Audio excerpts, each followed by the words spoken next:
Number 10, Gloria Steinem. Oh, here we go, a scandalous one. Back in 1963, the Playboy Club in New York City was booming. It was one of Hugh Hefner's greatest accomplishments at the time. This club was the talk of the town, that is until Gloria Steinem came in and started reporting some stuff. Gloria was a feminist writer. She's an icon. She created Miss Magazine back in 1972, but her career began much earlier, around the 60s. See, she got a job as one of these Playboy bunnies, you know, must be a comfortable getup, and she worked at the club undercover, secretly taking note on how this key holders only establishment was operating, right? Cool, what's going on here? What's the big scoop here? The staff were these young women, these beautiful young women, these bunnies. They had to wear the black bodysuits, the puffy white tails, the whole getup, and at age 28, Gloria worked undercover there for 3 weeks straight. And the piece she released after, appropriately titled A Bunny's Tale, great title, by the way, she nailed that one. It got so much attention that it kickstarted her freelance career and also made her a feminist icon. This photo of Gloria undercover shows you the comfortable work outfits she had to endure just to get the story out. Yeah, doesn't look like she had her non-slips on there. That's a write-up in my books. In a collection of her writings, Gloria reflects on the undercover piece, saying that it now has outlived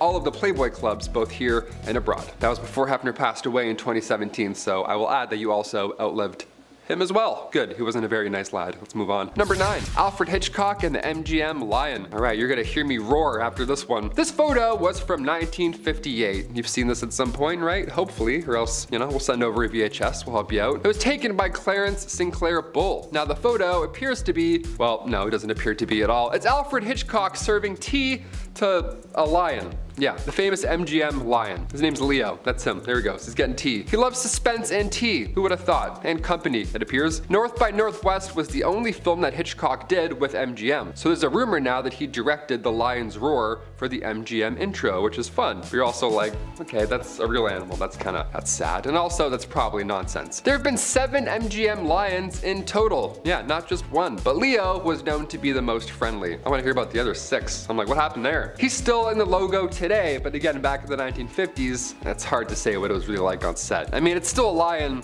being held down for a photo, so probably wasn't a friendly vibe for that fella. Number 8, Amityville Photo. Okay, we'll go less UFOs, more ghosts. One M. Night Shyamalan theme to the other. Here we go. This photo was taken inside the actual Amityville house back in 1976. It's a young man, it appears, with glowing white eyes. How comforting is that? Pretty hard to miss there. He's got the glowing.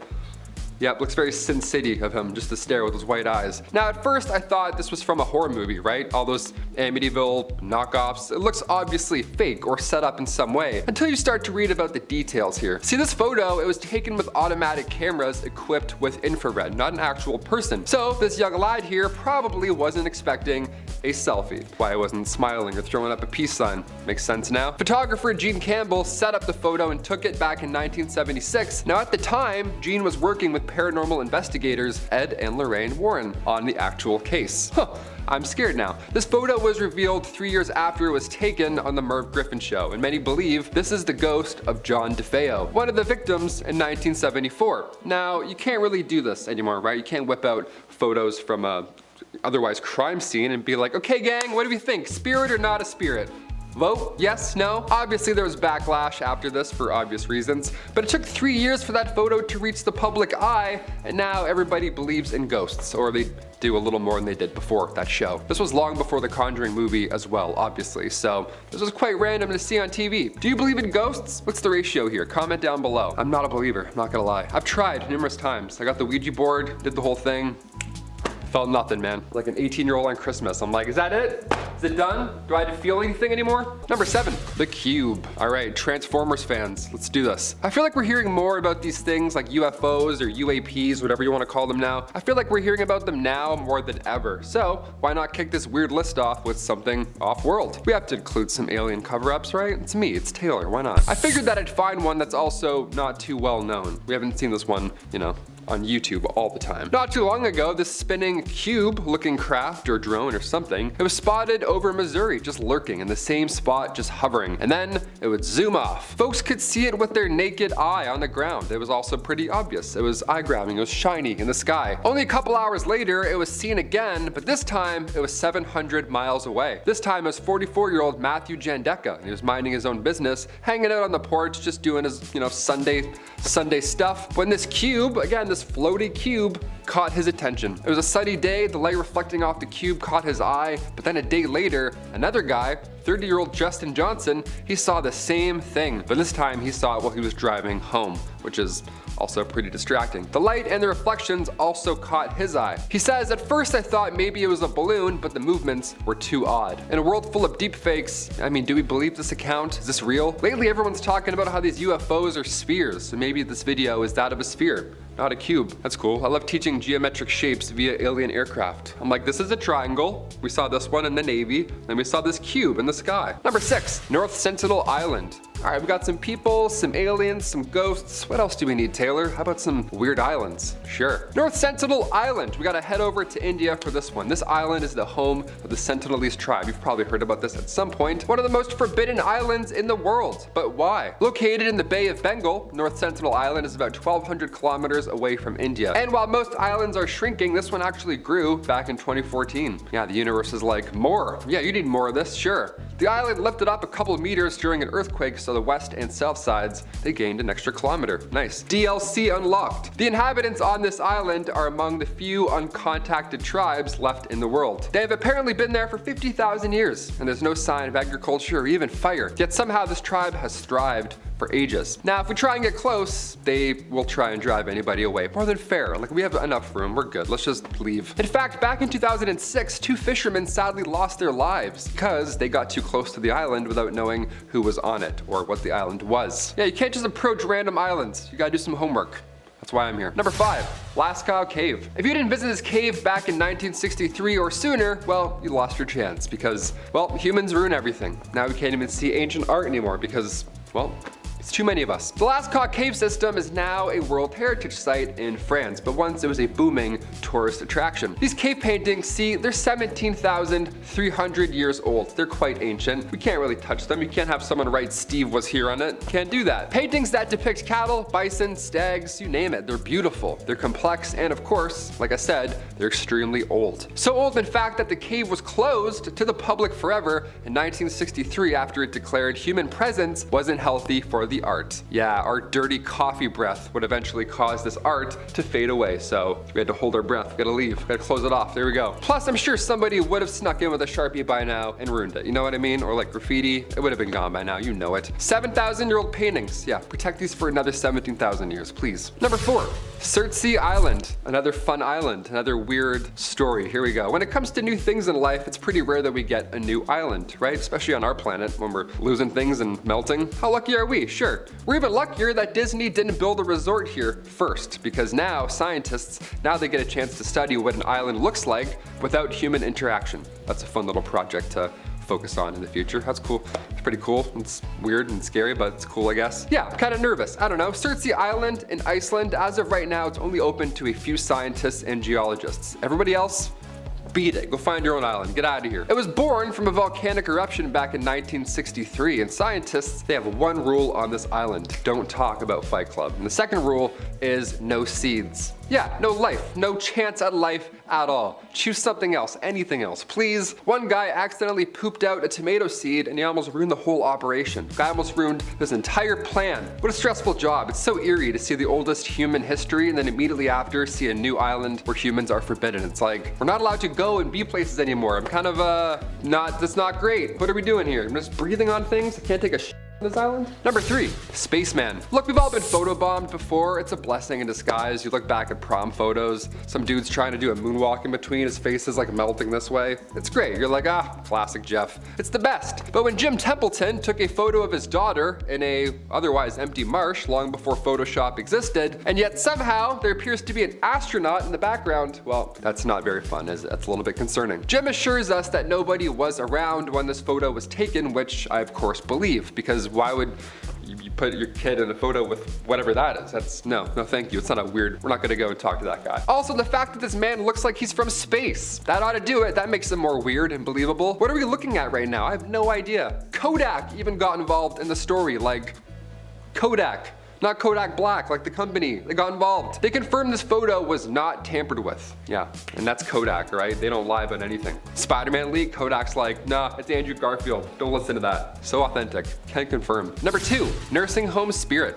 This photo was taken from a nursing home resident the same night that another resident had passed away, which is an odd thing to do. Just set up a camera thing right after, like, yeah, just in case, you know, maybe we'll catch one. Well, they did. This was back in 2015, and that night they heard a door open and close, but there were no visitors allowed at the time. So, you know, some Kodak was coming into the picture at this point. So now there's a great amount of people who think that this image is one of two things. It's either the spirit of the resident that passed away, or it's the Grim Reaper. Yeah, the door opening and closing. People think that was the Grim Reaper coming in and then leaving, which is so scary. How long was he in there? Was it like 46 seconds, 4 minutes? How long does this guy operate? Is he quick? Is it like busting tables? Is he just like, all right, let's do this? Is he like Santa Claus? I feel like he's like Santa Claus. A few comments were also saying that it's comforting, this photo, to know that in the end you aren't alone, that you have someone assisting you to the afterlife. No, I'm good. I'd rather die alone than have whatever that is break into my home and closing open doors. I'm good. And finally, number 1, the Battle of Los Angeles, or lack thereof. We'll see. I don't know. This is a weird one. Of course, we have to end on one of the most unspeakable battles, photos, whatever you want to call it, of all time. The Battle of Los Angeles, otherwise known as the Great Los Angeles Air Raid,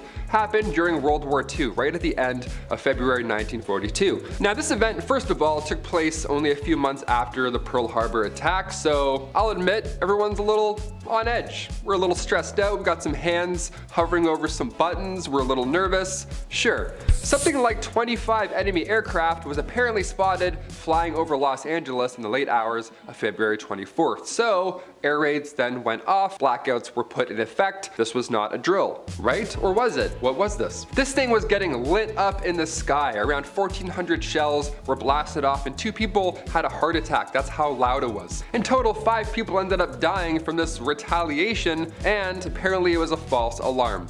Although many now believe that it was UFOs or aliens, and that's why we were launching stuff at it. A press conference was held by the Secretary of the Navy, Frank Knox, and he called the incident war nerves. People have heart attacks. He's like, oops, I was nervous, my bad, slipped. Little quick reaction there. Kicking off our list at number 10, the Pioneers' Defense. Right off the bat, yeah, look at this one. I don't have to explain why it's creepy in any way. A whole town appears to be wearing gas masks. Yeah, you could probably guess which era this is. This image was captured in 1937 by Russian photographer Viktor Bula. Adapting to new safety regulations these last few years have been challenging, no doubt about that. But in 1937, if you wanted to join the Young Pioneers, which is the Soviet version of the Boy Scouts, well, you had to wear these huge gas masks and part of military preparation. Yeah, welcome to Boy Scouts. Grab a button and then put this vacuum cleaner on your face. Enjoy. Break a leg. It's gonna hurt your back a bit. This photo is haunting. It's from the Leningrad area, and it happened while dictator Stalin was still in charge. These masks are so haunting to look at. We see them after the fact, but to see them being worn in real time in that photo, I don't know. Maybe this photo gets me because we can't see anybody's faces or ages, right? Makes you paint the picture yourself. Either way, let's move on to some clown stuff, shall we? Number 9, the Titanic. We all know the story of the Titanic. I mean, Olivia hasn't seen the movie, but we'll get to that later. It's one of the most famous in history, and this photo comes from just before that historic iceberg encounter. On April 10th, 1912, the Titanic set sail on its maiden voyage, heading from Southampton over to New York City. Now, the ship took a couple stops along the way, one in France and the other in Ireland, before setting off ultimately for the United States officially. Now, somewhere along the beginning part of its journey, somebody was able to snap a photo of the ship as it sailed away. Now, it's not clear exactly where this photo was taken because it's old and there's a lot of water, but it is thought to be the last photo of the ship ever before its tragic end. Considering it was only 4 days after the ship set sail that it hit the iceberg, it is likely that this photo came not too long before that terrible day. So yeah, they're probably right. This was probably the last photo. Number 8, The fire. This is a photo that comes to us from 2003. Not quite vintage, but still old enough. I'm 28. Yeah, where's time going? I don't know. This one came from the Station nightclub back in Rhode Island, and it shows the band Great White as they perform. Now, while this may seem like just a regular photo that somebody took on their Motorola Razr, what ensued shortly after this photo was taken is absolutely horrifying and tragic. Basically, as the band performed, there were some pyrotechnics that were set off, and they were meant to be a spectacular display, but they only ended up coming out as a disaster. See, the fireworks ended up setting all of the flammable acoustic foam in the walls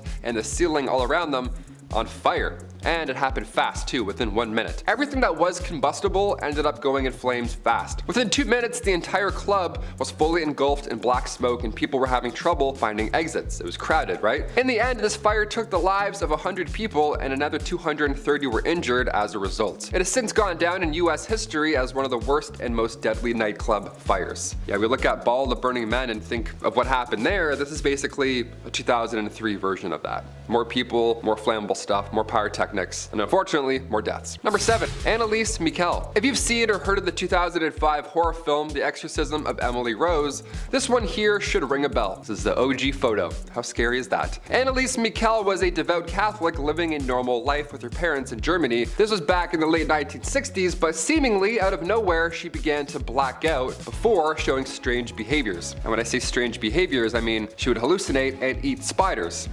Stuff like that. Yeah, it was pretty scary. It was also extremely unhealthy, but ultimately Annelise claimed to be possessed by the devil, and her parents soon had to agree. Cut to 67 exorcisms later, Annelise sadly died of malnutrition at age 23 in 1976. And like I mentioned at the start of this point, her story was so widely known and shocking that it eventually inspired the 2005 horror film The Exorcism of Emily Rose, which I have seen, and it is very scary. All real. Turns out. Sleep in fear. Number 6. 1910 clowns. Yeah, they existed back then, and they were much worse. Here's a fun fact. I didn't know this, but back in 2016, a study was done, and it turns out Americans fear clowns more than they fear death. Mind you, this was at the height of the clown craze back in America, but a poll was conducted by the Morning Consult in 2016, and it shows that 42% of Americans said they were in some capacity afraid of clowns. 42%. So if this is you, you may want to skip to the next one. I'll beat you there, no problem. This photo is from 1910, and it appears to be a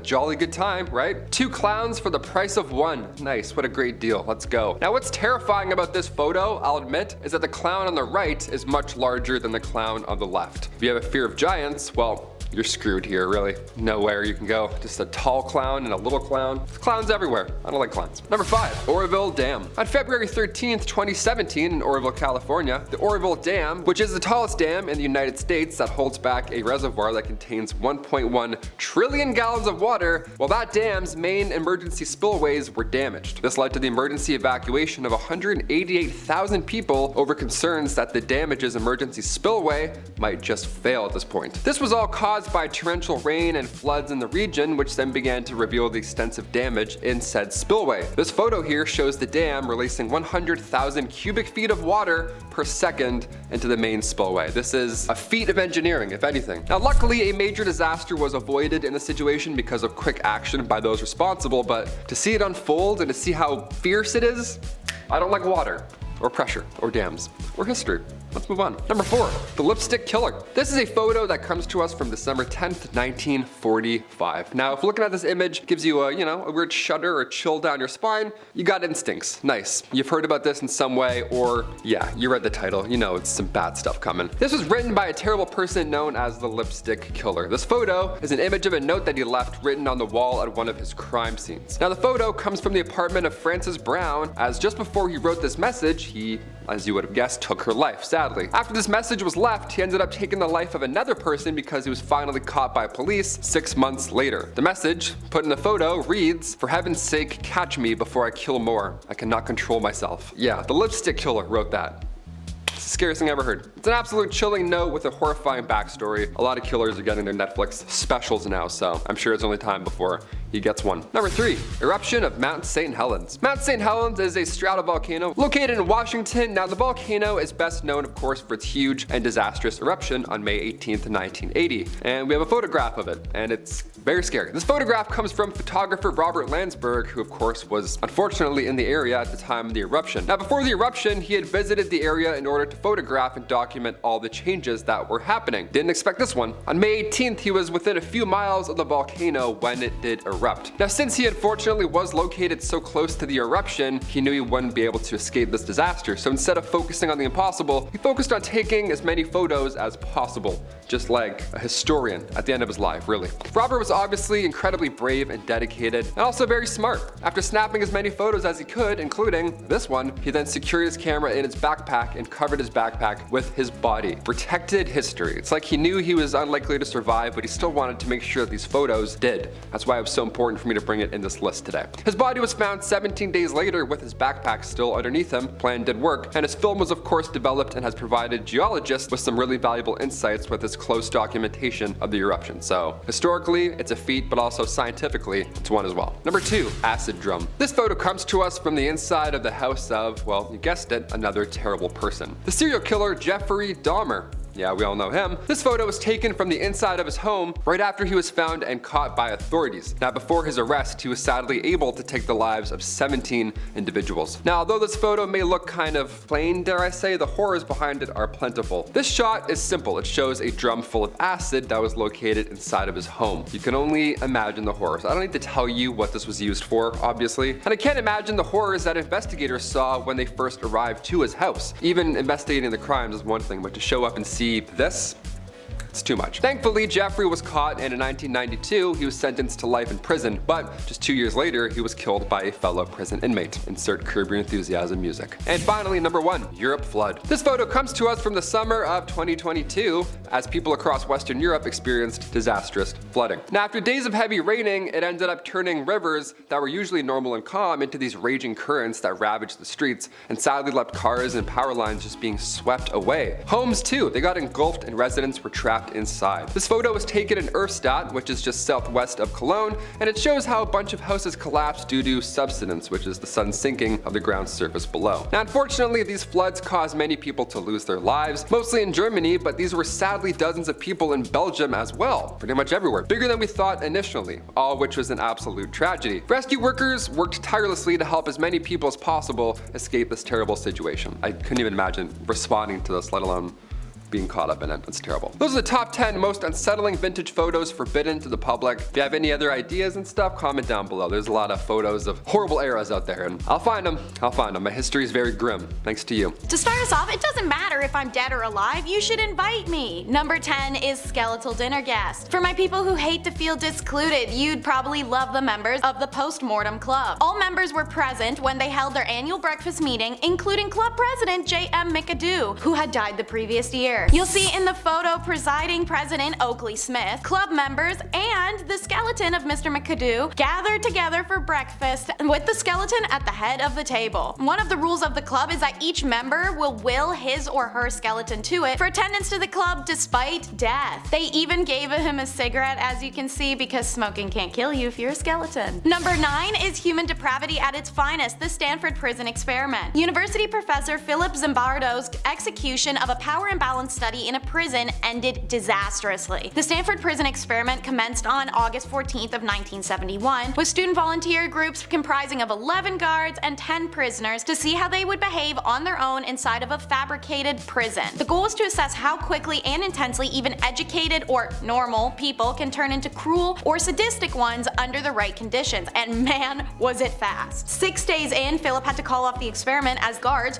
were increasingly abusive to the inmates, spraying them with fire extinguishers, forcing them to clean toilets barehanded, denying them food, or just simply beating on them. The inmates and few guards who were visible minorities faced the worst treatment out of everyone. The study and the eerie photos of it inside left behind a chilling look at what humans are capable of. A killer's plea is number 8, alright, so obviously someone who takes other people's lives shouldn't get to plea anything, but in the case of the 1946 lipstick killer, their plea wasn't one for freedom or for mercy. At a Chicago crime scene, the perpetrator used lipstick to write on the wall, quote, "For heaven's sake, catch me before I kill, I cannot control myself." This message may actually sound kind of familiar. It's because TV shows including Criminal Minds, Castle, Law and Order, and so many more have actually taken inspiration from this image and its written message for varying episodes. The man who had written this message, William Hirons, gets his wish as he's caught soon after. He was convicted, and at the time of Hirons' death in 2012, he'd been locked up for approximately 66 years, making him the longest serving inmate in the USA. William's message is a reminder that not all those who commit heinous crimes are in their right of mind, and sometimes they have no ability to control their actions. While it's not an excuse, it is an explanation. Number 7 is the sacrifice of Michael Rockefeller. Michael Rockefeller was the son of New York Governor and soon-to-be US Vice President Nelson Rockefeller, and he famously disappeared in Papua New Guinea in 1960s. This photo is of his first trip there. Rockefeller can be seen centered and smiling as indigenous peoples circle and run around him. Michael's known for his travels. He loved to visit the unexplored and untouched areas of society and learn about cultures many considered primitive. He saw the art and beauty in them. This desire for adventure took Rockefeller to the remote reaches of Papua New Guinea in 1961. They arrived near the island of Dutch on November 19th, and even though they were 12 miles from shore, Rockefeller reportedly told anthropologist Renee Wassing, "I think I can make it," and jumped into the water and headed for land and was never seen again. It's believed at first that he drowned, but Rockefeller had done a swim like that to shore actually multiple times. Because he was a member of a super rich American dynasty, there was a massive search. Ships, airplanes, helicopters, everything combed the region for any sign of him. They found nothing. National Geographic reporter Carl Hoffman offered a far more disturbing thesis than drowning in his 2014 book, Savage Harvest. The island Rockefeller swam to was inhabited by the Asmat, an uncontacted and primarily unfriendly indigenous clan. Hoffman claims to have uncovered evidence showing that Rockefeller made it to land, where he was then decapitated by the Asmat people before they ceremonially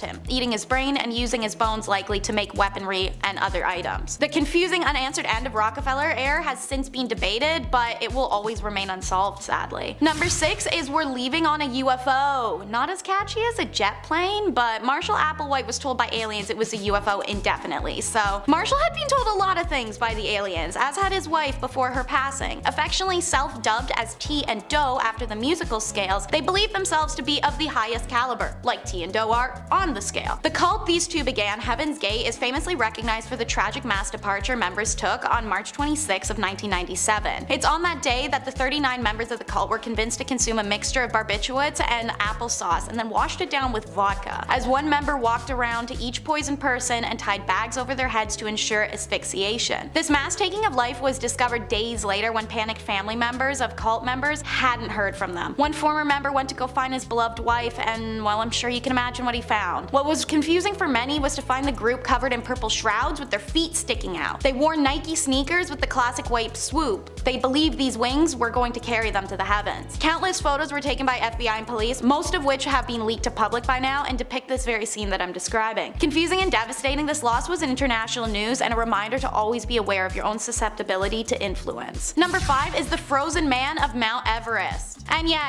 I get it. We all know that there's tons of frozen bodies along Mount Everest, but that's not what I'm actually talking about this time. The photo you'll see is of mountain climber Beck Weathers, who in May of 1996 attempted to complete the final leg of the ascent on Everest. Despite how short the distance was, the journey caught up to Beck, and he came down with a case of snow blindness during an intense blizzard that had a wind chill of 100 degrees below zero, and he fell into a hypothermic coma. Initially, I thought I was in a dream, Weathers later recalled. Then I saw how badly frozen my right hand was, and that helped bring me around to reality. Beck was left for dead, first by his exhibition and then the second time by a rescue crew doctor who believed him beyond saving. So it's only by miracle that Beck manages to break a hypothermic coma, turn around, and walk back to base camp. When he reaches camp, Beck is airlifted immediately as frostbite set in on his nose and hands, both of which are later amputated. This moment is caught in photograph and shows the frozen hand and Beck visibly unconscious, being carried in a red sleeping bag. This ascent to Everest is remembered as the 1996 Mount Everest disaster and is famously covered in John Krakauer's book Thin Air and its 1997 adaptation, as well as films Everest and Everest 2015. So, by the way, they prematurely told Beck's wife and family he had passed away. Can you imagine that emotional roller coaster? Number 4 is the Maori trophy heads. The native Maori of New Zealand had a cultural practice of preserving severed heads of enemies for trophy and warning purposes. They are called mokomokai, and these heads were processed by first, of course, getting chopped off, but then boiled, smoked, and sun-dried. The Maori would then coat them in shark oil to prevent cracking and peeling before mounting mounting them. When British colonizers invaded the land during the 1840s, the Maori heads were one of the famously pillaged artifacts and treasures of the colonial era. Major General Horatio Gordon-Robley was in service for the British Army when they were invading and pillaging New Zealand in the 1960s. He was particularly enthralled by the Maori heads, and the absolute piece of you-know-what actually stole 35 of them for his own collection. You can see him in this photo, sitting at the base of a wall with Maori heads mounted upon him. Naturally, like most of what was stolen by British colonialists for the crown and or for themselves, these items were never returned to their rightful peoples and instead earned profit in British museums or collect dust in storerooms. Since the 1970s, New Zealand has had a strong record of requesting those remains back from overseas. The first major international reparation of a toy moko happened in 1985, and in 2003, New Zealand created its first government-funded international reparations program. It's now seen the return of 800 Maori and Moriori remains. Number 3 is the Raura Cannibal demonstration, an image caught by police officers as the Raura himself, Joachim Kroll, reenacts one of the crimes after his capture. Kroll was very particular about how he killed, and only doing so in the same place on a few occasions and years apart. This and the fact of the number of other killers operating in the area at the time, it helped him evade capture. This killer started in 1955 and didn't stop for 2 decades until his capture. He's known to have taken 14 lives without any rhyme or reason, no preference for age, gender, race, status, everyone was on the table. Pun intended, unfortunately, as Kroll wasn't just necrophilic with the bodies, he ate them too. After taking their lives and using their bodies, he would bring home pieces to cook. He was finally caught in 1976 after police discovered intestines from one of his victims clogging the plumbing of the apartment building. Police reported that when a neighbor had asked Kroll about them and if he knew what had backed up the pipes earlier, Kroll simply replied, guts. Why the police felt the need to reenact his crime photos, I'm not sure, but the result is several photos of Kroll propped over a volunteer in the park, looking full of ecstasy and primal delight that'll send a shiver down your spine. Number 2 is the tragic death of Cosmonaut Vladimir Koro. So, imagine knowing you're going to die but still walking aboard. That is what this Soviet astronaut Vladimir did on April 23, 1967. The craft had shown countless issues and flaws during testing, to an extent where it wasn't even just Vladimir who knew this was going to happen. It was everyone working the project. So why did it go forward despite clear danger? No one was willing to back out and risk the fury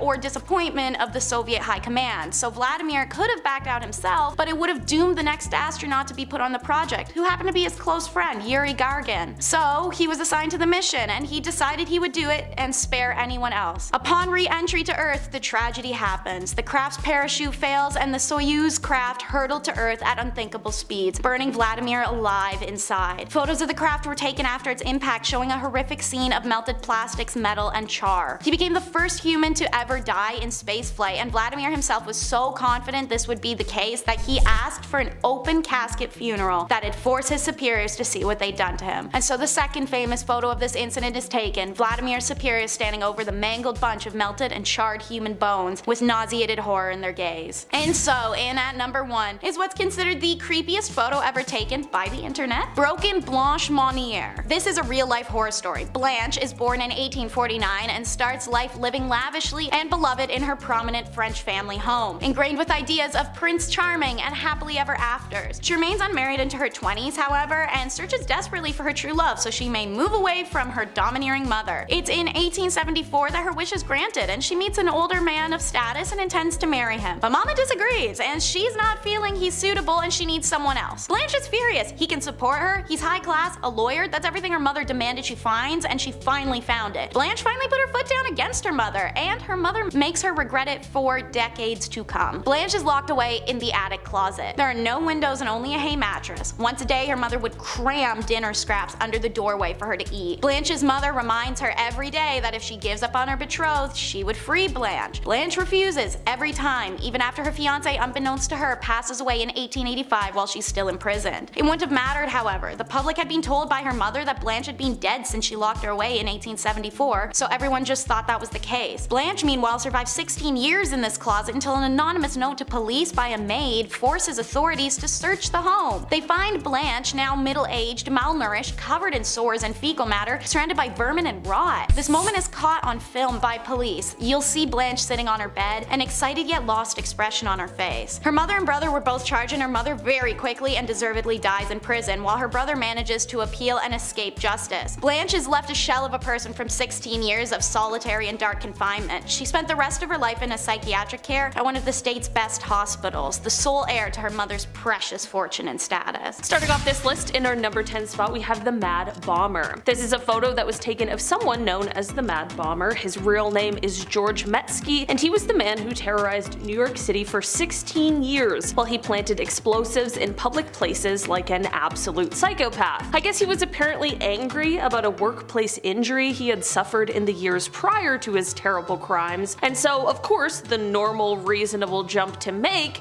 would be not that at all. While no one should have ever had to suffer because of these crimes, the good news is that while he planted 33 bombs and set off 22 of them, miraculously only 15 people ended up injured in the end. This photo of him behind bars is extremely eerie thanks to his creepy smile and haunting eyes. I might be the only one who feels it, but it just seems like something's off. You know? In our number 9 spot today we have the Specter. This is a photo that was taken in England in 1963 and it became known as the Specter of the Newby Church. That is of course because of the ghostly figure that can be seen in the photo. I personally am always a little suspicious of ghost photos. Some are certainly more convincing than others, but Photoshop in 1963 wasn't exactly as accessible and easy as it is now. This photo is said to have been taken by Reverend K.F. Lord inside of the Newby Church, which is located in North Yorkshire, England. Of course, I mean, like many of us are going to do, people were really skeptical of this apparition and just believed it was a well done case of double exposure, which to be fair is entirely possible. The Reverend continued to swear up and down, however, that the photo was not doctored, so at this point there's no proof to prove either side and it's just a game of he said she said. So what do you guys think? Apparition caught slipping, or is the Reverend just making it up? In our number 8 spot today we have the figures of the fire. This photo is both extremely unsettling and super captivating as it shows a scene after the Great Fire at Madame Tussauds in 1925. Of course, this wax museum is famous for the extremely lifelike wax figures that are created and find their home there, so you can only imagine the aftermath of the fire. These lifelike figures with missing heads and appendages, burnt skin and hair, and just clothing in disarray. Seeing this photo for the first time without knowing the story behind it was definitely a bit of a confusing and terrifying experience. The heads on the ground really freaked me out for a full 5 seconds. As scary as it is, I'm glad to hear it's not real and just some creative casualties rather than what this photo appears to be at first. In our number 7 spot today we have the Tsar Bomba. This is a photo that was taken on October 30th, 1961. It was quite the Halloween spooky fright that year, as this is said to be the largest and most powerful nuclear weapon ever created and tested. The hydrogen aerial bomb was developed in the Soviet Union by a group of nuclear physicists that were under the leadership of Igor Kurchatov. The bomb was dropped by parachute and was detonated autonomously. While this test was meant to be a secret, it turned out to be less than well kept, as it was obviously a huge explosion that was detected by United States intelligence agencies. A secret US recon aircraft called Speedlight Alpha was there monitoring the explosion, and it got so close that it had its anti-radiation paint absolutely scorched off. The photo clearly shows the bomb as it exploded, and it is said that this bomb was 5,000 times stronger than the ones that were dropped on Japan during World War II. That's not to say that those ones weren't strong, because they were absolutely devastating. It's just an example to show how large this one really was. In our number 6 spot today we have the 3 Jacksons. On August 21st, 1934, 3 fearless acrobats known as the 3 Jacksons, Charlie Smith, Jewel Waddick, and Jimmy Kerrigan, all performed a routine on the edge of the Empire State Building, which is when this photo was captured. It is said that these 3 toured as an acrobatic trio, and this stunt the photo captured was done at 1,245 feet. According to officials from the Empire State Building, it is said that this was the first time the stunt was attempted, and to this day, it has never been done again, which makes a lot of sense. While this photo is absolutely incredible and is such a testament not only to the trust that they shared but also their abilities as acrobats, I don't know who in their right mind would try to recreate this. We already have one. I think we can just all be happy with that. In our number 5 spot today we have the Gentleman of Rahi. This photo shows the Gentleman of Rahi, and that is not a gentleman and instead is the world's oldest surviving diving suit. It is an absolutely terrifying sight, but also an important pillar that allowed for this kind of technology to develop to what it is today. The suit dates back to the early 18th century, but it came to find its home at the Rehi Museum during the 1860s after it was donated. The suit was initially designed to allow people the ability to check the hull of ships without having to bring them into dry dock. The old gentleman is made mostly of leather with pitch thread used to stitch the seams. From here, the suit is sealed with more pitch, and then to create the waterproof coat, it is covered in a mixture of mutton tallow, tar, and pitch. Of course, underwater pressure increases dramatically, and this is why there's also wooden framework in the hood in order to keep it from collapsing under the pressure. At the top of the hood, there is an opening for a wooden air pipe. The air would be pumped to the diver, then it could be released from the suit through a pipe on the backside. Of course, this means that the suit wasn't completely watertight, so divers could only go under for a short period and couldn't dive very deep because there was only so much pressure the suit could take, but still, the suit was far better than having no suit at all. In our number 4 spot today, we have ectoplasm. This photo is said to have been taken in 1910, and it shows a medium in the middle of a spiritual seance. I don't know about you, but a 1910 seance sounds like an absolutely terrifying time. This photo is said to be catching the moment that ectoplasm appears out of the mouth of the medium. When we're talking about the occult and the paranormal, ectoplasm is a viscous substance that exudes from a spiritual entity, or sometimes the earthbound medium who is connected to or communicating with the spirit. It is said that this substance can take the shape of a face or a hand or a complete body, and it's usually seen in a darkened room during a sort of seance, and this is the way that the paranormal can physically manifest themselves in our world. So basically, what I'm saying is that this is supposed to be the moment that an evil entity is making themselves known in our world. Thankfully, at the end of the contact with the spirit, the ectoplasm will usually disappear as it returns to the entity, so it hopefully didn't stay around long, but this photo sure is something. In our number 3 spot today, we have the isolator. There are tons of strange inventions from the past. We have entire lists and videos dedicated to the strange inventions, there's so many. And while this is one that can be added to the list of bizarre inventions, it can also be added to the list of creepy ones as well. This photo shows what was meant to be a sort of anti-distraction contraption from the 1920s. Listen, I can get easily distracted, so sometimes I need a little help, but this thing really takes it to a new level. It essentially makes it impossible for the person to look at anything other than what is directly in front of them, or, you know, breathe. It seems like a contraption that requires an oxygen tank hookup probably isn't going to be the best anti-distraction device. In fact, I think that's probably more distracting than anything. Honestly, I'm such a good procrastinator that even with this thing, I still wouldn't get my work done. Thankfully, this device didn't stick around or gain much popularity, and now it is just a terrifying relic of the past. In our number 2 spot today, we have the Great Manta. In 1933, a New York silk manufacturer named A.L. Kahn was on a nice little vacation in Florida when he honestly accidentally caught something remarkable. His anchor line, by mistake, caught onto a giant manta ray. After a struggle and several hours, Kahn was able to get this actually enormous fish ashore. This monster was somewhere between 5,000 to 6,000 pounds and was 20 feet and 5 inches in width. For reference, there are other giant manta rays, but they usually grow to be around 13 to 14 feet wide,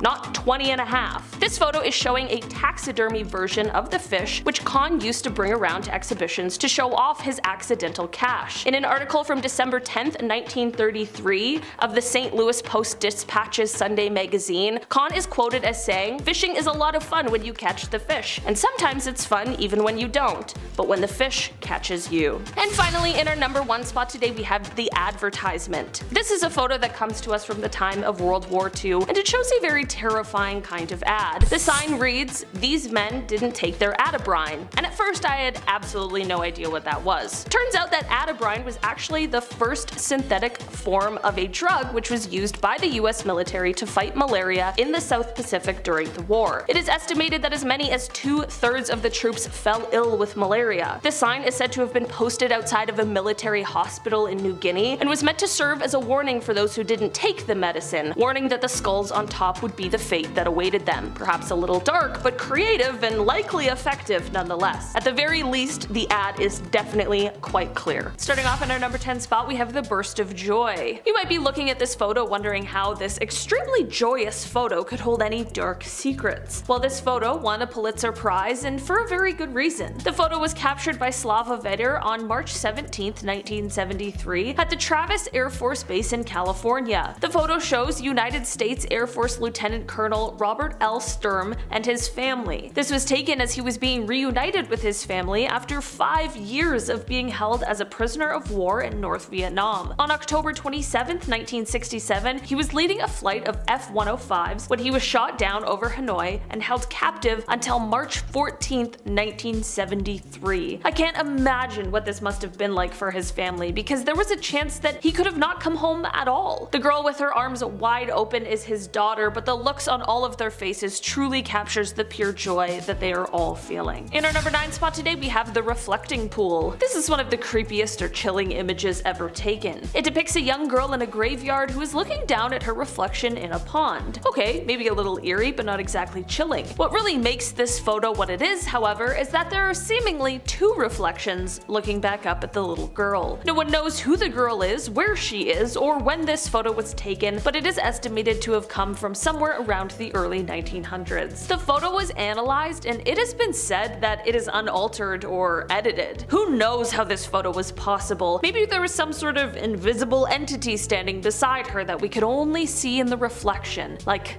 a reverse vampire or something. In our number 8 spot today, we have the neighborhood nuclear test. This photo shows a mother and her young son looking out the window and witnessing a nuclear test explosion from the comfort of their own home in 1953. Like, what? Imagine seeing that from your window now in 2023. People would be going wild. And of course, any kind of nuclear test should be done as far away from where people live as possible. I know it's not like the test was being done in their front yard or anything, but I still certainly wouldn't be comfortable with them testing a nuclear device anywhere near the place I live. This photo was of course taken before the effects of nuclear radiation from these kinds of explosions were publicly understood. Actually, people have suggested that the public knowledge of these kinds of side effects were suppressed during this time in order to avoid controversy about them testing these kinds of weapons in your neighborhood. Well, that would of course be something insane to witness firsthand. Thankfully, the now widely known health risks associated with this sort of thing has caused this to not be a common occurrence anymore. In our number 7 spot today, we have the Boston Marathon. This photo comes to us from 1967, and it depicts the struggles that Catherine Switzer went through in order to be the first female to finish the Boston Marathon. The photo shows race organizers as well as other participants trying to stop her from running the marathon that she had trained for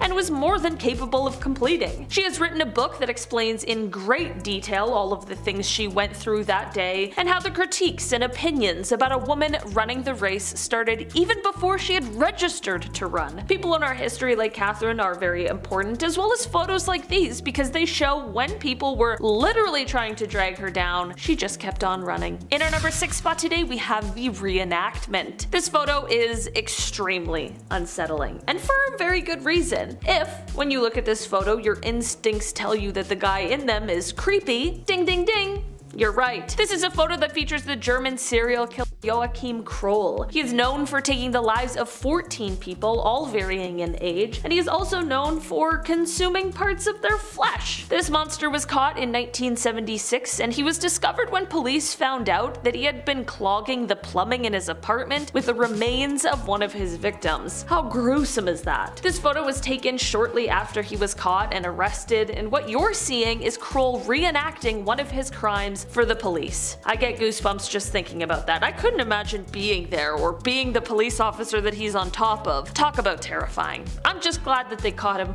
and got him off the street. In our number 5 spot today, we have the Stanley Hotel. This is a photo of the Stanley Hotel, which is the hotel that inspired the famous Stephen King novel, The Shining. This hotel was under construction in the early 1900s and saw a fateful day in 1911. There was an unexplained explosion that happened in room 217. In the explosion, a chambermaid was seriously injured, but she did end up surviving, and she actually returned to work. A few years later, she passed away, and ever since her passing, there have been tons of guests who swear that they saw her ghost. Guests have said that they have seen her around the halls of the hotel, but the place that gets the most paranormal paranormal activity is of course room 217. This is the room where Stephen King and his wife stayed for one terrifying night in 1974. Apparently they were actually the only guests at the hotel for this night, which at any other hotel might be kinda cool, but I feel like this is not what you want from a haunted hotel. In our number 4 spot today we have the Rothschild Surrealist Ball. The Rothschild family is one of the wealthiest and most powerful families there has ever been. For years and years there have been many rumors swirling about just how powerful and influential they really are, and there are some pretty crazy theories out there. In 1972 the family held a surrealist ball, which is where this photo comes from. These photos could potentially be very innocent, but there is just something about these very elaborate masks, coupled with the theories about what this family is really up to, that just makes it feel very eerie. I know it's kind of like conspiracy feeling, but I don't know, there's something very haunting about this. This party is one of the most legendary there has ever been, and whether or not they really are involved in shady dealings, that still is pretty impressive. In our number 3 spot today we have John Lennon. Of course we all know John Lennon as one part of the Beatles who went on after they disbanded to have a very successful solo career. Lennon was not only a musician, but he was also a peace activist who was strongly anti-war. He was not afraid to display his activism and held a 2-week anti-war demonstration. There was a period of 3 years where the Nixon administration was trying to have him deported for his criticism against the Vietnam War. That's how active he was. On December 8th, 1980, Lennon was leaving the Dakota apartment complex when he was stopped by a man named Mark David Chapman. Lennon signed an autograph for Mark, which is what is happening in this photo, and then Lennon went on his way. Little did he know, Mark was going to shoot him later that night. Once Lennon returned to the apartment complex, Mark was there waiting for him to commit his crime. Mark has said he did it mostly for attention, which is very horrifying, but Mark is also a very religious man who explained that Lennon once saying that the Beatles were more famous than Jesus is what really pushed him to commit this crime. It is very crazy that this photo was captured when Lennon was being so kind to who he thought was a fan, and no one would have ever predicted what would happen just a few hours later. In our number 2 spot today, we have the Hindenburg. This is a photo that was taken during what is now known as the Hindenburg disaster. It is commonly known that blimps, or these kinds of floating airships, use helium in them to float through the air, and it's important to note that helium isn't the choice because it's the only option, but rather because it's one of the safest options, and that is due to the fact that it isn't extremely volatile. Because of a US ban on the exportation of helium at the time, i.e. the Helium Control Act of 1925, although the Hindenburg was designed to use helium, there was a lack of it available, so on the day of the Hindenburg disaster, the much more flammable hydrogen was used instead, and this led to,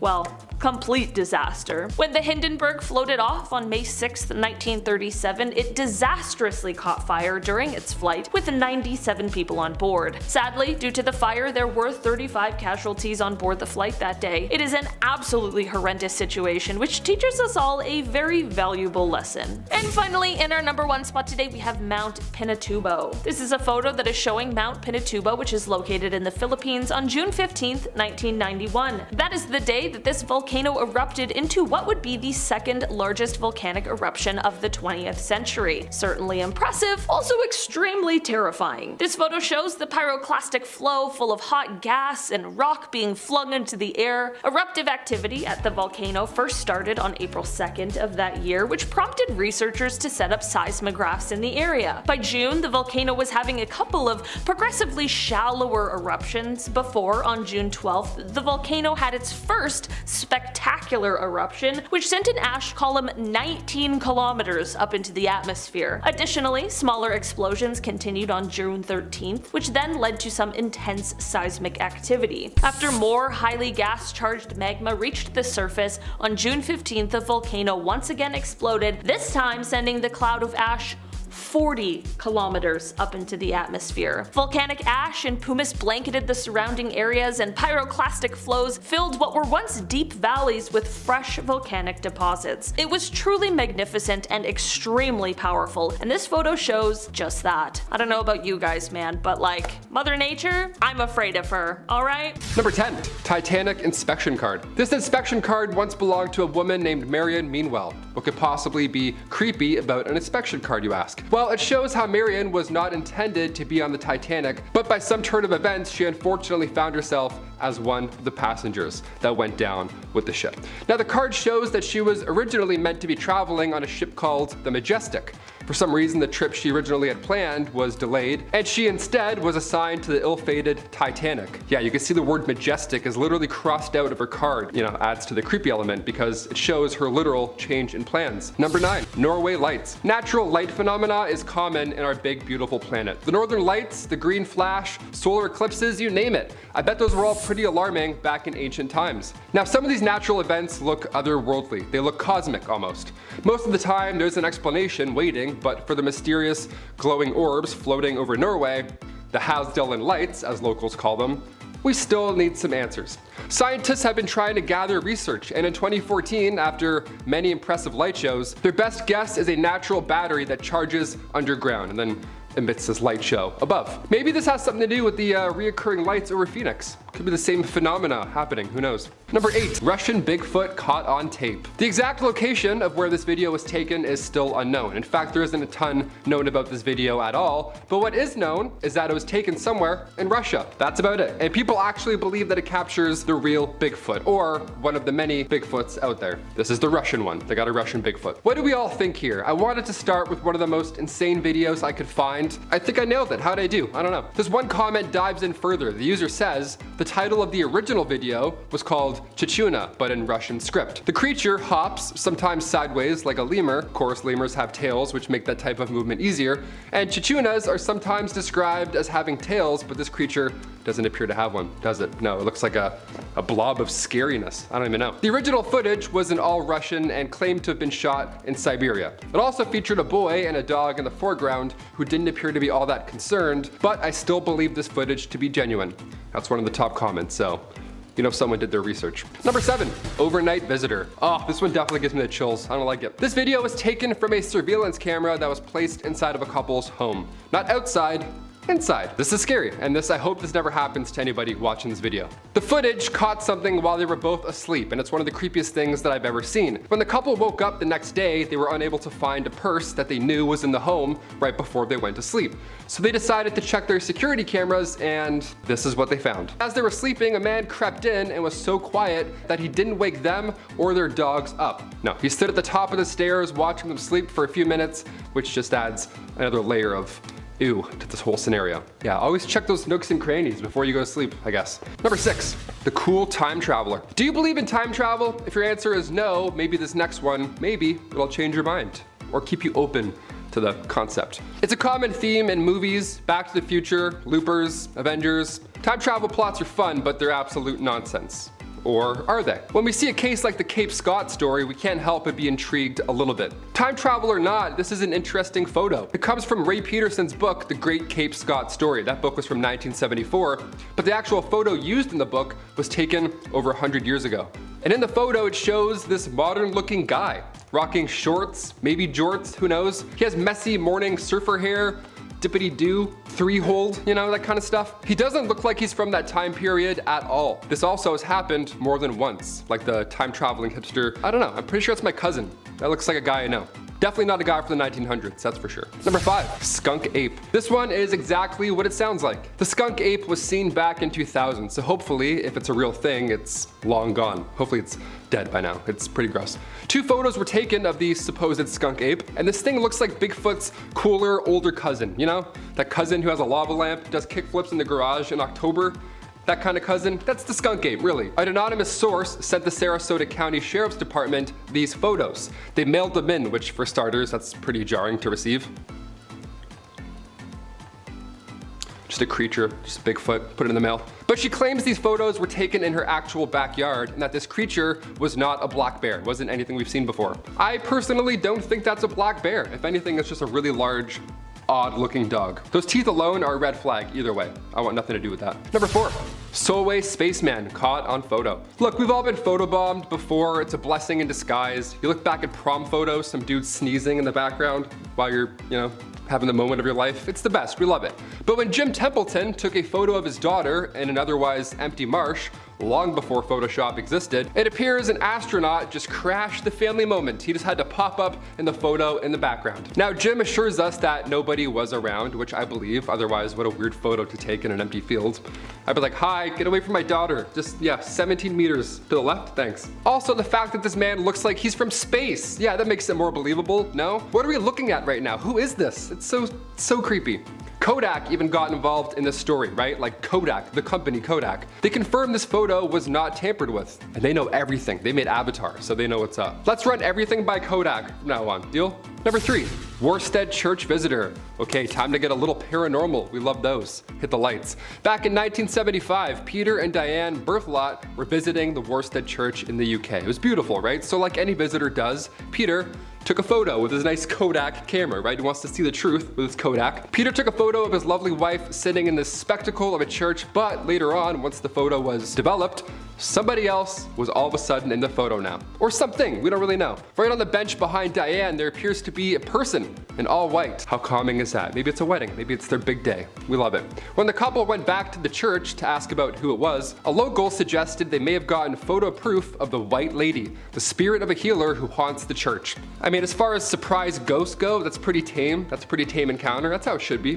Could have been a lot worse. They're like, oh, that's the demon. That's Daryl the demon. Yeah, you don't want any part of that. Number 2, Black Knight Satellite. Not to be confused with Martin Lawrence's Black Knight. That's, although that's pretty historical and memorable in itself. The Black Knight Satellite is something that has been orbiting our planet for God knows how long. We're guessing thousands of years. Everything else on this list is quite recent, but this myth is ancient.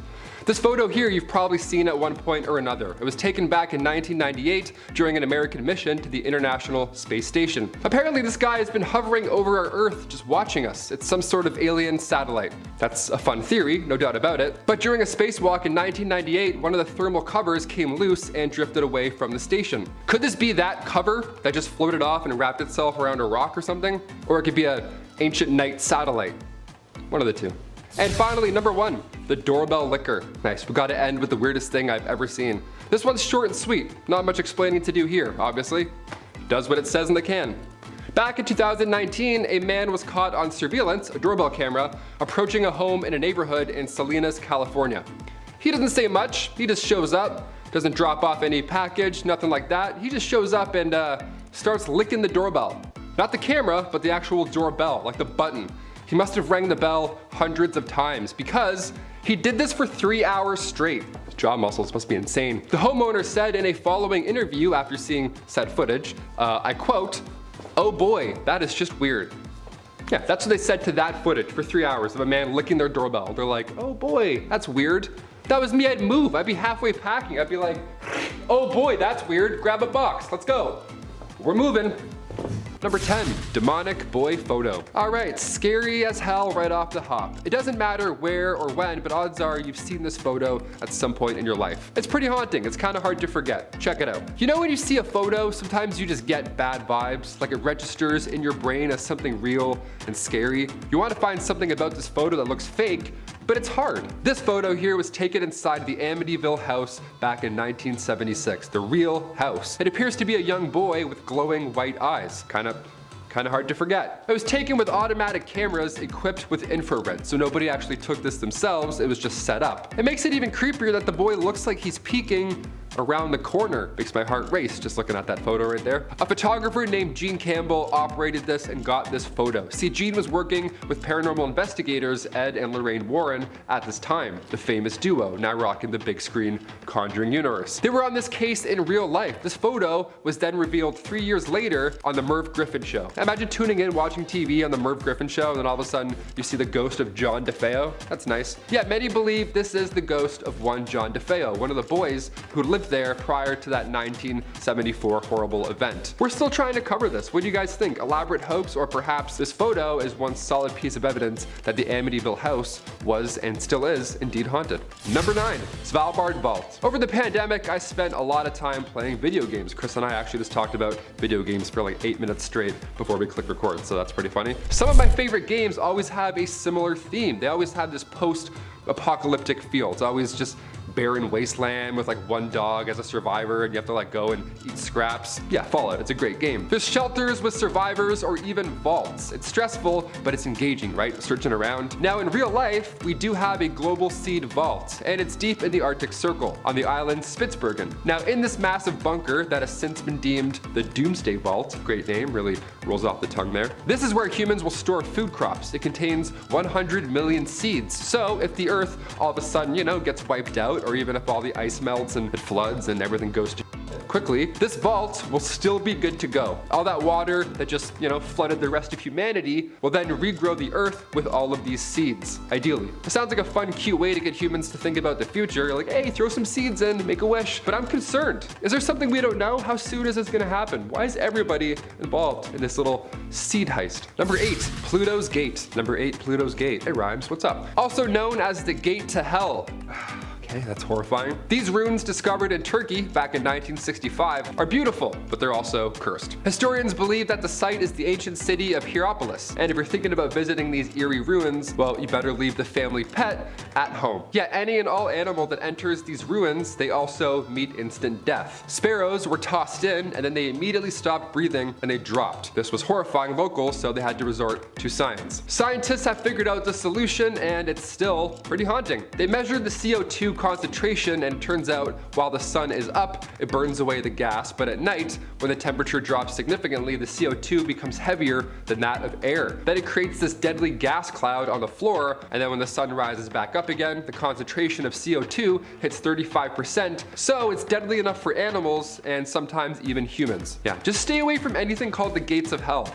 How about that? It's pretty sound advice just to play it safe. Number 7, The Lady of Raynham Hall. This one's a classic. If my grandma was still alive, she would have loved this one. If you haven't seen this photo, it's gonna live rent-free in your head from here on out. This spirit is said to haunt Raynham Hall in Norfolk, England. Nice. My old home. Not Norfolk, but I have English family. What's up? This tale kicked off back in 1936 after a photo went around through Country Life magazine. I guess that's its way of going viral back then, right? This photo shows a spirit, apparently, wearing a brown gown, hence where her name comes from, the Brown Lady of Raynham Hall. Just casually floating down a staircase. That's lovely. Imagine seeing this in real life. I'm sweating doing this list. Legend has it that the ghost is that of Dorothy Townshend. She was the sister of Robert Walpole, the first Prime Minister of Britain back in 1676. Some reports say the image is a result of long exposure, just gone awry, but you know, either way, I don't like looking at this photo, so let's move on.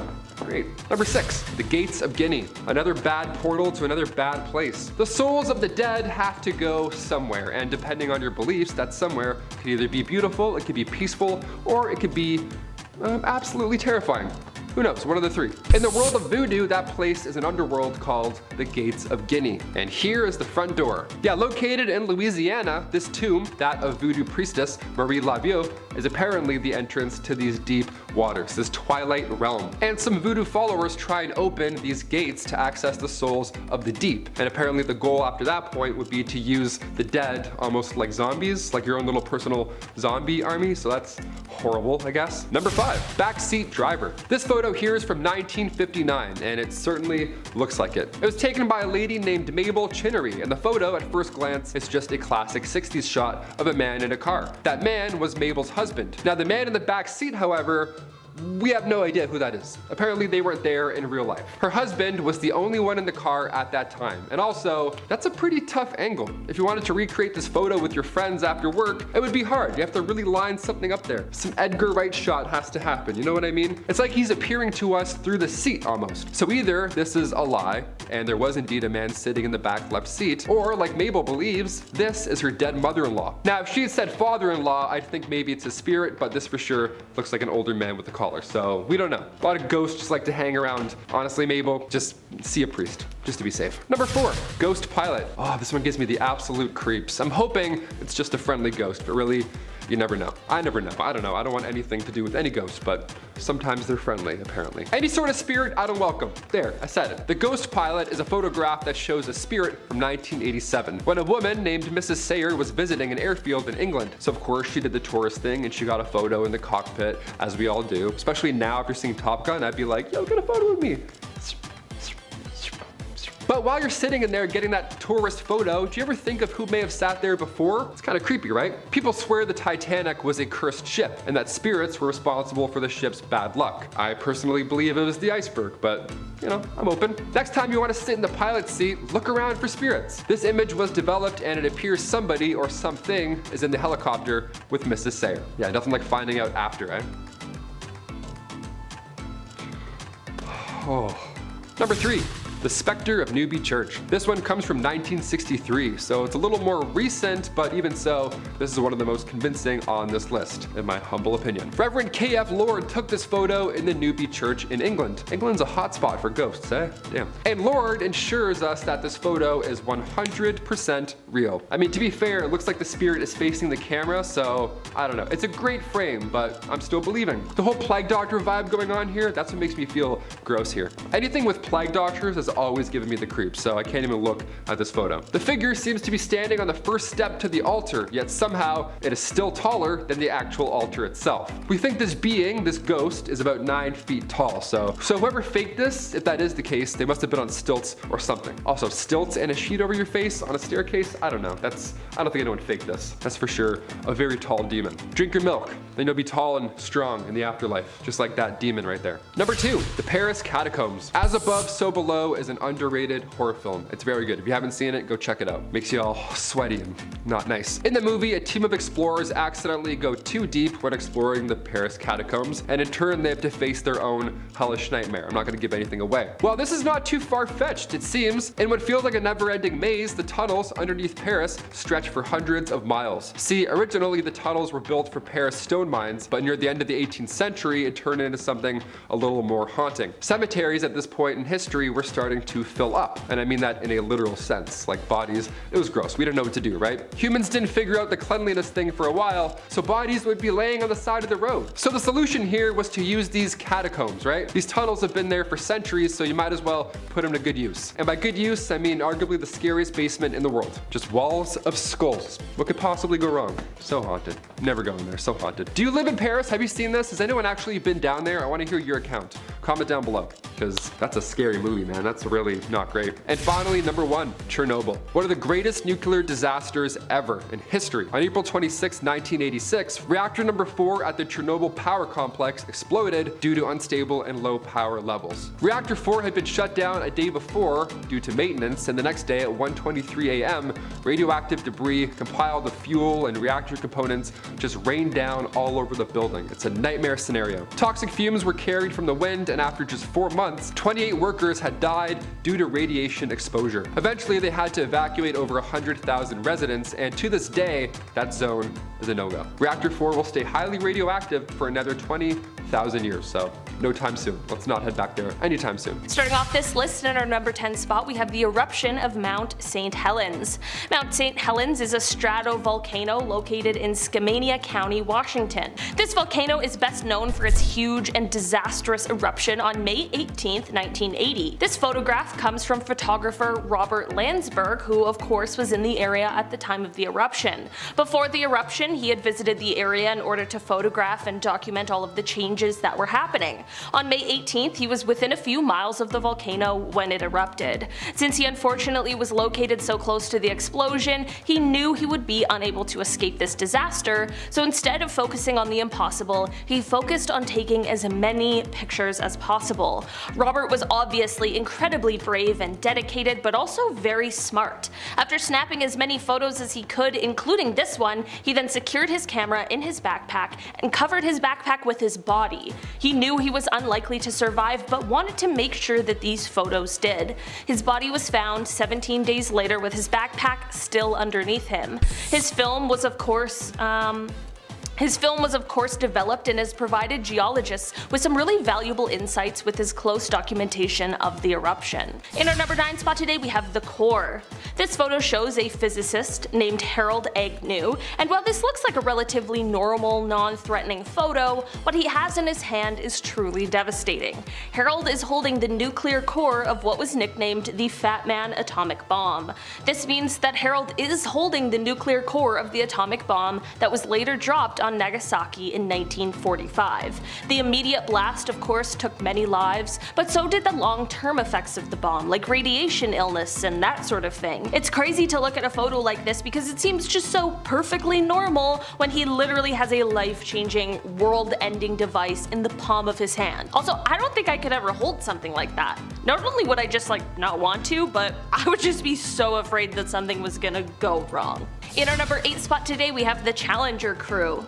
This is a photo that was taken of the clearly very excited Challenger crew as they walked down the ramp ready to head off on their mission. The crew even included 37-year-old Krista McAuliffe, who was a high school social studies teacher. She had won a spot on this mission through a program with NASA called the Teacher in Space program, and she had trained diligently for months in order to be the first non-military person in space. On January 28, 1986, the Challenger mission proved to be fatal just 73 seconds after liftoff. 2 rubber O-rings failed because of the cold temperatures of the morning, and on live television, the world watched as the spacecraft broke apart and plunged into the ocean, sadly taking the lives of everyone on board. It is an absolutely tragic event made even more chilling by this final photo. In our number 7 spot today, we have the plague. This photo comes from the 19th century, from the 3rd plague pandemic. This was the first time that the plague had spread to all 5 continents. While we now know something about what that might have been like, what we haven't had to endure are the doctors that dressed like this. This is a photo of the outfits and masks that plague doctors wore when they would come to your house to treat or diagnose you. The long beak-like noses of the masks are very creepy, but they were used to hold herbs and other nicely scented things because they believed that it would help ward off the bad air, which at the time is what they thought was causing the sickness. A pandemic certainly is bad enough. Thankfully, our doctors and nurses are just sticking to scrubs. In our number 6 spot today, we have the elephant's foot. This photo looks like it's just a big lump of nothing, but it's called an elephant's foot. Don't worry, at first I was a little worried too, but it has nothing to do with elephants and is only named that because of its appearance. This lump was actually created from the Chernobyl nuclear meltdown, and it is just a mass of corium and other materials that were in the core of the reactor. This elephant's foot was located in the steam distribution corridor, which is under what's left of the reactor. While this mass doesn't produce as much radiation as it did before, it does still, to this day, produce a deadly amount. It is said that if you stood in front of it for just 300 seconds, that would be enough to get a lethal dose of radiation. It's kind of crazy that even though they knew this, they were still standing there taking pictures of it. But I'm just glad because we all now get to see it, and it gives us just a little more insight into what exactly happened that day. In our number 5 spot today, we have Mount Pinatubo. This is a photo that is showing Mount Pinatubo, which is located in the Philippines, on June 15th, 1991. That is the day that this volcano erupted into what would be the 2nd largest volcanic eruption of the 20th century. Certainly impressive, also extremely terrifying. This photo shows the pyroclastic flow full of hot gas and rock being flung into the air. Eruptive activity in the volcano first started on April 2nd of that year, which prompted researchers to set up seismographs in the area.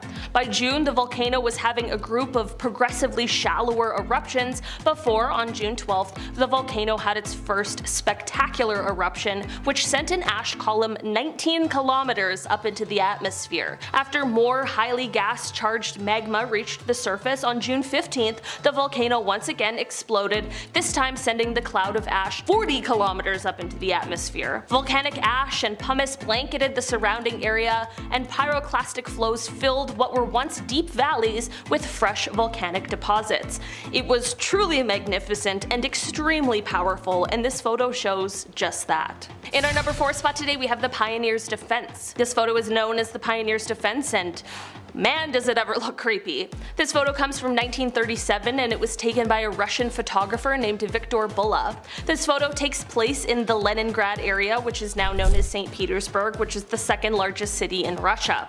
The people in this photo were part of a group that was the 1930s Russian equivalent of our Boy Scouts, and it was called the Young Pioneers. The masks on their faces leave a very eerie feeling, and for a fair reason. These people were doing a military preparation drill, which is the reason for the gas mask. masks. This photo was taken during a time where the country was under the dictatorship of Joseph Stalin, and the residents were constantly unsure of what was going to happen. The country was already seeing death and people were already frightened just a few years before the start of World War II. In our number 3 spot today we have the lipstick. This is a photo that comes to us from December 10th, 1945. If looking at this image gives you a shudder down your spine, that absolutely makes sense, as it was written by a terrible person known as the Lipstick Killer. This photo is an image of a note he left written on the wall at one of his crime scenes. The photo comes from the apartment of Frances Brown, as just before he wrote this message, he took her life. After this message was left, he ended up taking the life of one other person before he was finally caught by police 6 months later. The message scrawled in the photo reads, quote, "For heaven's sake, catch me before I kill more. I cannot control myself." It is an absolutely chilling note with a horrifying backstory. In our number 2 spot today we have the acid drum. This photo comes to us from inside the house of another terrible person, the serial killer Jeffrey Dahmer, made very famous recently. This photo was taken from the inside of his home after he was found out and caught by authorities. Before his arrest, he was sadly able to take the lives of 17 different people. Although this photo might look kind of plain, the horrors are plentiful. This shot shows a drum full of acid that was located inside of his home. Probably don't really need to tell you what it was used for. I can't imagine the horrors investigators saw when they entered his home, and even previous to that as they investigated his crimes. Thankfully, Jeffrey was caught, and in 1992 he was sentenced to life in prison, but just 2 years later he was killed by a fellow prison inmate. In our number 1 spot today we have the Dyatlov Pass incident. If you have never heard of the Dyatlov Pass incident, you better buckle in because it is so terrifying. This photo was taken in February of 1959 as 9 young Soviet hikers sent out to trek through the Ural Mountains. They had set up a camp, and sometime during the night, something happened that made them cut their way out of the tent and all flee the site. Leaving in such a rush, they were of course underdressed for the bitterly cold weather, and 6 of them ended up passing away from hypothermia, which is extremely tragic. The other 3, however, is where this story takes an even more frightening turn. Like I mentioned before, no one knows why they fled the tent in the first place, and the last 3 hikers were found passed away with severe signs of physical trauma that no one agreed on what had caused it. In 2019, the investigation was reopened, and just last year there was a conclusion that a kind of avalanche called a slab avalanche was the cause for these injuries. Before you come at me in the comments, I know that not everyone is convinced that's what happened, and I don't blame you. It's really strange. So, down below in the comments, let me know what you think. Let's solve this mystery once and for all together in the YouTube comments. Regardless of what happened, this whole incident was of course very tragic, but the mystery behind it definitely takes it to a very spooky place.